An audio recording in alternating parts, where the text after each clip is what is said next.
Alors Christophe Randin, je suis biogéographe, donc je suis spécialiste des interactions entre la végétation et le climat. Odile, on peut penser que c'est une seule humaine, mais en fait c'est beaucoup d'êtres humains qui sont derrière Odile. Le double défi dans le challenge, c'était de permettre aux agriculteurs de gagner du temps lorsqu'ils irriguaient. Le deuxième défi, c'était évidemment le gain sur la ressource en eau.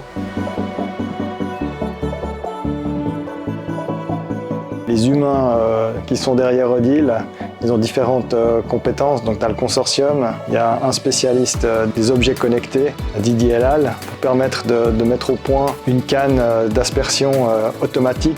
Il y a Éric Girardin, qui est hydrogéologue, qui a développé l'outil d'aide à la décision qui permet aux agriculteurs de dire quel est le moment d'irriguer ou s'il faut irriguer. Et ensuite, il y a Davna Urbach, qui est la directrice du GMBA, qui est un organisme qui facilite la dispersion, la dissémination des connaissances sur la biodiversité en montagne et qui a facilité les interactions entre les multiples acteurs du projet.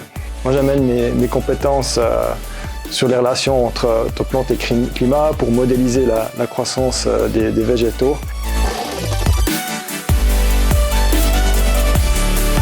On a pu montrer qu'en moyenne, on pouvait économiser jusqu'à 50% de la ressource en eau. On pouvait aussi produire jusqu'à 30% de plus de fourrage. Donc il y a un potentiel économique qui est important. On permet à l'agriculteur de gagner du temps, de la ressource, donc potentiellement à terme aussi de l'argent, et puis de produire plus avec moins de ressources en eau.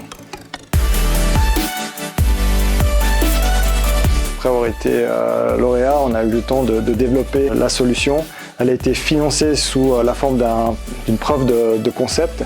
Et durant toute l'année 2022, on a testé la solidité des cannes d'aspersion, leur sécurité. On a mesuré l'économie d'eau, mesuré la production de biomasse et de fourrage dans les parcelles sur lesquelles on a fait les tests. Et on en est à cette phase où on a pu démontrer que cette solution marche de bout en bout.